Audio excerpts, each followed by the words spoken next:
Olive oil is undoubtedly the most common oil that is used inside of the world, but olive oil in terms of households is probably one of the most used oils in the world, while many industrial olive oil is probably undoubtedly the most utilized, while olive oil is undoubtedly the most used household oil and household frying method inside of olive oil is likely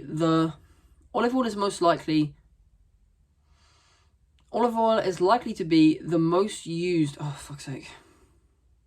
Olive oil is one of the most common oils that people like to use on this earth, especially in household settings. Many people will use olive oil to fry certain things like eggs or chips, anything that can potentially be fried.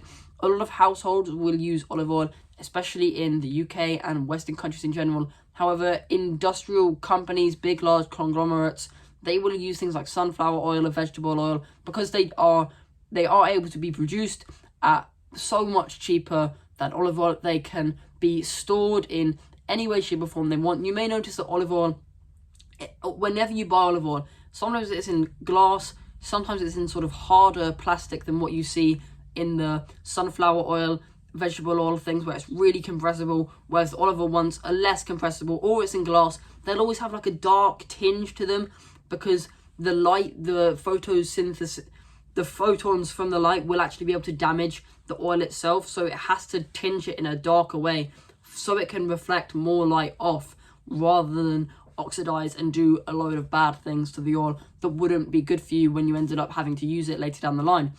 Sunflower oil, vegetable oil doesn't have this problem, so of course industries and companies choose to fry their stuff in that sort of method because it's a lot cheaper.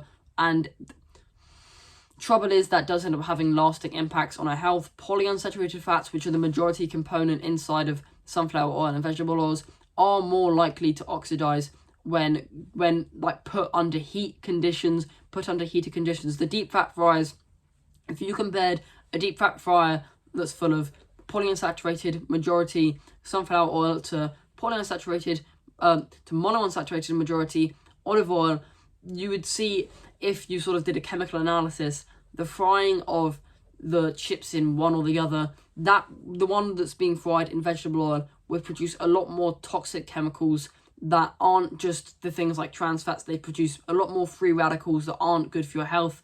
And while polyunsaturated fats will produce more trans fats than monounsaturated fats, it also produces a wider variety of chemicals due to the fact that it contains more double or even triple bonds, which ends up making it that bit more unstable.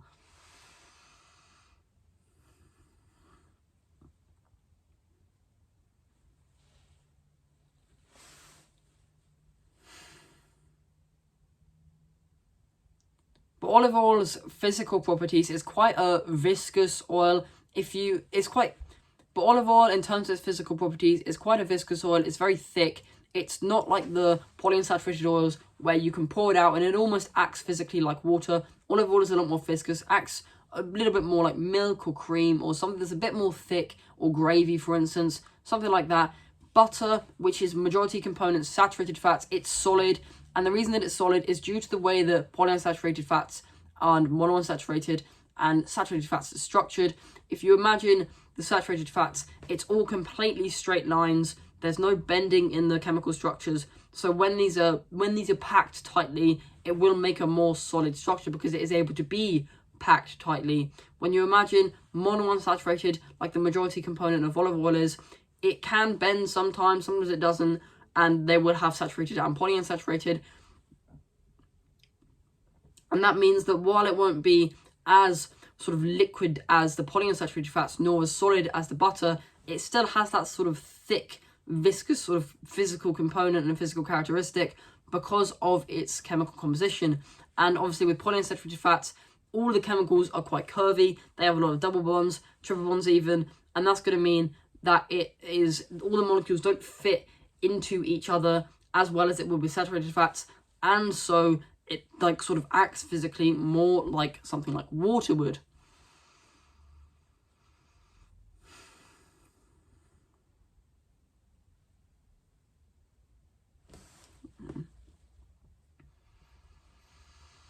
But the question that I want to ask for the rest of this video is, what fats are contained inside of olive oil?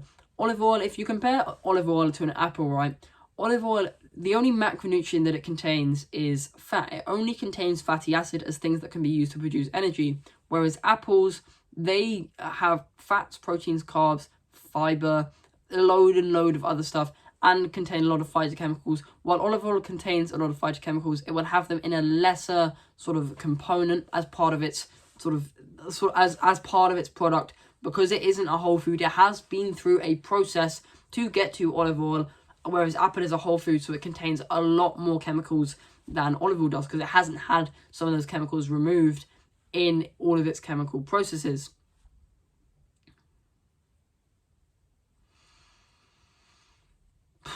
But fats, in terms of a macronutrient, are also a lot easier to understand. The only functional group that it has is a carboxylic acid group, which defines it as a fatty acid, and then it will have its hydrocarbon chain, which can contain either just a straight saturated hydrocarbon chain. It can either contain maybe double bonds, which would make it unsaturated, or it can maybe even contain triple bonds.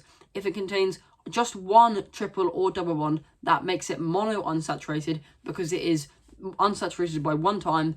Polyunsaturated means it's going to contain multiple double or even triple bonds, and the instability of these double and triple bonds is the reason that things like butter and lard are potentially better options to fry things in, not necessarily eat in terms of your cardiovascular health, but when it comes to frying, they are 100% the better option to use, because they are more stable as a chemical itself.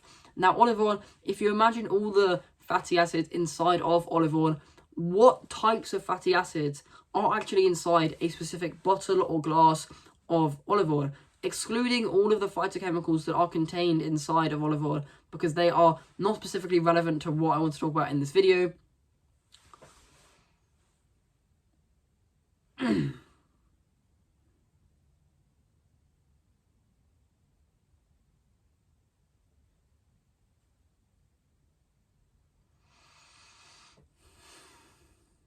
Oleic acid is the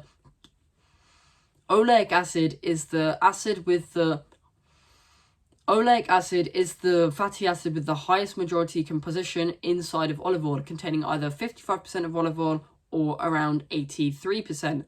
Now, no bottle of olive oil is going to have the same composition of fatty acids or any other sort of phytochemical that exists, because they're all different. They're derived from different types of olives. They are produced by different manufacturers. So 55 to 83, while being quite a big range, is probably quite an accurate range. And I doubt there are many olive oils out there that go either to the extremes of the spectrum and beyond. So if you sort of take a middle point of the oleic acid, it will probably end up at around 60 to 70 something. And if you take the middle points of all the percentages that I've done in this video, it should hopefully end up adding up to around 100 if my maths is correct. Probably it isn't, but who honestly knows?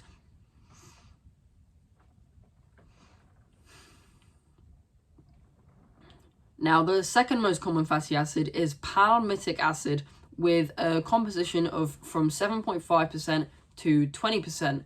Now, if you take an average, that's going to end up being around 14%, and add that to 60, you get something in the region of 80% of fatty acid composition so far. Third fatty acid, you have linoleic acid. This has quite a big range. It can either be from 3.5 to 21%. So while some olive oils will potentially have more linoleic acid than palmitic acid, I decided to take palmitic acid as the second most common, because in terms of range and in terms of how many olive oils have more palmitic acid than they do linoleic acid, I assumed that palmitic acid will probably be more common in that department.